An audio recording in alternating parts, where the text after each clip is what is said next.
Red rose season 1 লিখেছেন ফারহানা নিজু। আমি এখনও ভার্জিন আছি, চাইলে চেক করতে পারো। কামন। ঐশ্বর্যরিক চৌধুরীর এহেন কথায় ছিটকে দূরে সরে গেল অষ্টাদশী কন্যা উৎসা। ওষ্ঠদয় তীর তীর করে কাঁপছে তার। একটা মানুষ কি করে এত খারাপ হতে পারে তা জানা ছিল না এই ছোট্ট মেয়ের। ঐশ্বর্য উৎসাকে চুপ থাকতে দেখে ফের বলল, কি হলো সুইটহার্ট? কামন, চেক করে দেখো তো একবার। উৎসার চোখ দুটো ইতিমধ্যেই অশ্রুকণায় ভরে উঠেছে। ঐশ্বর্যর থেকে দুহাত দূরে সরে গিয়ে মিনমিনিয়ে গলায় বলল, আপনি আমার সাথে এমন করতে পারেন না ভাইয়া, আমি কিন্তু আপনার বোন। ঐশ্বর্য মুহূর্তে নিজের মুখশ্রী বদলে নেয়। চক্ষুদয় জ্বলজ্বল করে উঠল তার। কিয়ৎক্ষণ পূর্বের রাগ মুহূর্তে যেন মাথা নাড়া দেয়।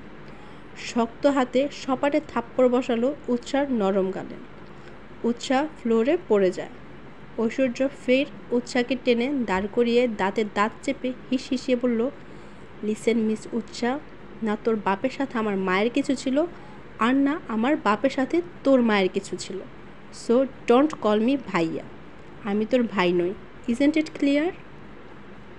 উৎসা মিনমিনিয়ে গলায় বলল, কি বলছেন এসব? আপনার বাবা আমার মায়ের খালাতো ভাই হয়তো। আপনি কি করে এত খারাপ ইঙ্গিত করছেন? যদি ওরা ভাই বোন হয় তাহলে তো সেই হিসাবে আপনি আমারও ভাই। Just shut up bastard. তুই আমার বোনটোন কিছুই না, আমার এসব বোন লাগে না। নাও গেট লস্ট। ঐশ্বর্য কথাটা বলেই উৎসাকে ধাক্কা দিয়ে ড্রয়িং রুম থেকে মেন ডোর দিয়ে বাইরে বের করে দিল। তুষারপাত হচ্ছে। ঠান্ডায় জমে যাওয়া উপক্রম হয়েছে উৎসার। সময়টা বছরের শেষ দিকে। বার্লিন শহরে আসার পর থেকেই উৎসাকে এই ঠান্ডার সাথে প্রতিনিয়ত লড়তে হচ্ছে। বছরের শেষ ডিসেম্বরের দিকে তাই ঠান্ডাটা বেশ ঝেঁকে বসেছে। দরজায় বার কয়েক নক করা সত্ত্বেও কেউ দরজা খুলল না। ঠান্ডায় কাঁপতে কাঁপতে নিচে ফ্লোরে বসে পড়ল উৎসা। আপাতত রাস্তা পুরো তুষারের কারণে ঢাকা পড়েছে। কোথায় যাবে কিছু বুঝতে পারছে না উৎসা। নিজেই দু হাতে ঘষে উচ্চতা খুঁজছে। পরনের শুভ্র রঙা ওড়না ভালো করে শরীরে জড়িয়ে নিয়েছে সে। হায় রে ভাগ্য তার! নিজের ভাগ্যর কথা ভেবে তাচ্ছিল্যের হাসি হাসল উৎসা। স্যার, বাইরে তো তুষারপাত হচ্ছে। আপনি যদি এখন ম্যামকে এভাবে বাইরে রাখেন তাহলে ঠান্ডা লেগে যেতে পারে। উফ, shut up miss Mona, please আপনি গিয়ে নিজের কাজ করুন। মিস মোনা একজন কেয়ারটেকার। বহু বছর ধরেই এই দেশে তার বসবাস। ঐশ্বর্যের মা মিসেস মনিকা থাকাকালীন থেকে মিস মোনা কাজ করছেন। হতাশ হয়ে মলিন মুখে জায়গা ত্যাগ করলেন মিস মোনা। অতীত বাংলাদেশের সিলেট শহরে বেশ বড় সড়ো বাড়ি পাটোয়ারি মঞ্জিল। মিস্টার আহমেদ পাটোয়ারির মারা গিয়েছে অনেক বছর। আপাতত বাড়িটা মিসেস সাবিনা পাটোয়ারির নামেই আছে। বিছানায় উপর হয়ে শুয়ে আছে উৎসা। আচমকা মুখের ওপর বালতি ভরা পানি পড়তেই হকচকিয়ে গেল উৎসা। তুই কি কোনো মহারানী? আফসানা পাটোয়ারি সকাল সকাল এসেই উৎসাকে কথা শোনানো শুরু করেছে। দীর্ঘশ্বাস ফেলল উৎসা। আফসানা পাটোয়ারি উৎসার বড় মামি। তিনি উঠতে বসতে উৎসা এবং ওর মা সাবিনা পাটোয়ারিকে কটু কথা বলেন। সরি বড় মামি, উঠতে লেট হয়ে গেছে। আফসানা পাটোয়ারি দাঁতে দাঁত চেপে বলে, আরে তুই সরি বলবি কেন? সরি তো আমাদের বলা উচিত। তোদের মা মেয়ের এত ঢং সহ্য করছি। উৎসার নিশ্চয় বলার মতো ভাষা নেই তার। বাড়িটা তাদের হওয়া সত্ত্বেও তাদের কোনো অধিকার নেই। মা নামক মানুষটি প্রায় 3 বছর ধরে প্যারালাইজ হয়ে বিছানায় পড়ে আছে। ওনার চিকিৎসার টাকা পর্যন্ত আফসানা পাটোয়ারির থেকে চেয়ে নিতে হয়। এখন কি বসে থাকবি নাকি কাজ করবি? আফসানার কথা শুনে দ্রুত পায়ে বিছানা ছেড়ে উঠে দাঁড়ালো উৎসা। 6:30 বাজে। 9টার দিকে কলেজে যেতে হবে। তার পূর্বে সব কাজ শেষ করতে হবে তাকে। আফসানা পাটোয়ারি হুকুম দিয়ে ফের ঘুমোতে চলে গেল। উৎসা দ্রুত বাড়ির কাজগুলো করতে লাগলো। বাড়িতে কাজের লোক থাকা সত্ত্বেও তাকে দিয়ে এত কাজ করানো হয়। সকালের ব্রেকফাস্ট টেবিলে সাজিয়ে পুরো বাড়ি পরিষ্কার করে নেয়। উৎসা, উৎসা, আমি বেডটি কোথায়? নিকির চেঁচামেচি শুনে উৎসা চায়ের ট্রে আর সাথে কুকিজ নিয়ে নিকির রুমের দিকে রওনা দেয়। নিকি আফসানা পাটোয়ারির ছোট মেয়ে, আর রুদ্র ওনার বড় ছেলে। আপু, এই যে তোমার চা। নিকি অফিসে যাওয়ার জন্য তৈরি হয়ে গেছে কখন। উৎসাকে দেখে ওর হাত থেকে ট্রে নিয়ে বেডসাইড টেবিলে রাখলো। আয় আয়, তাড়াতাড়ি খেয়ে নে, এরপর আমি তোকে কলেজে ড্রপ করে দেব। কিন্তু আপু, এগুলো তো তোমার জন্য। উফ, এত কথা বলিস কেন।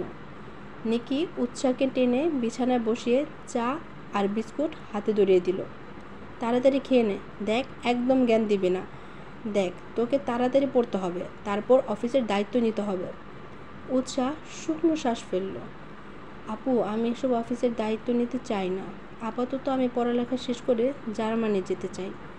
আমাকে মিহি আপুকে খুঁজতে হবে। নিকি মৃদু হাসলো। ইয়েস, পারবি তো।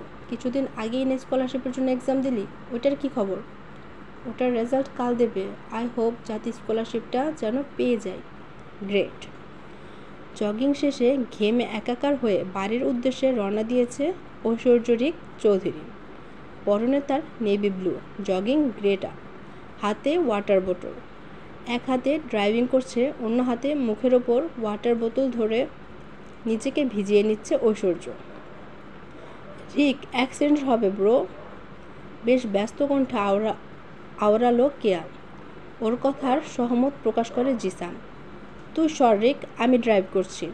ঐশ্বর্য শুনল কি না তা জানা নেই, তবে গাড়ির স্পিড বেড়েছে দ্রুত গতিতে। কেয়া আর জিসান বেশ ভয় পাচ্ছে। এরিকের কোনো ভরসা নেই। দেখা গেল তাদের মেরে নিজে পালিয়ে গেছে। কেয়া বেশ চিৎকার করে উঠল, রিক, স্টপ ইট রিক। রাস্তার পাশে সারিবদ্ধভাবে গাছগুলোকে পেছনে ফেলে মার্সিডিজের কার দিয়ে ছুটে চলছে ঐশ্বর্যরিক চৌধুরী। অতঃপর কেয়া আর জিসানের চেঁচামেচি শুনে গাড়ি থামালো। গাড়ি থামার সাথে সাথে কেয়া নেমে গেল। ঐশ্বর্য আর জিসান নামলো। কেয়া ঐশ্বর্যের ওপর রাগ দেখিয়ে বলে, what the hell is this Rick? Aishwarya বাঁকা হাসলো। কেয়ার অবস্থা দেখে বলে, just chill my dear. Zisan ঐশ্বর্যের বাহুতে ঘুষি মেরে বলে, ব্লাডি, তোর জন্য আমার হবু বাচ্চাদের বংশ এক্ষুনি নির্বংশ হয়ে যেত। ঐশ্বর্য তীক্ষ্ণ দৃষ্টি নিক্ষেপ করে জিসানের দিকে। তোদের কি মনে হয় এই রিক থাকতে তোদের কিছু হতো? কেয়া বুকে হাত গুজে বলে, অবশ্যই। আমার অ্যাটলিস্ট মনে হয় তুই থাকতে আমার মরবো না, আমরা মরবো না। ঐশ্বর্য কিছুই বলল না। কিয়ৎক্ষণ ভেবে বলে, লেটস গো।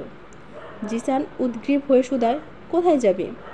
ঐশ্বর্য গাড়িতে বসতে বসতে বলে, ক্লাবে, সামথিং সামথিং। জিসান একবার কেয়ার দিকে তাকালো। কেয়া নাক মুখ কুঁচকে নেয়।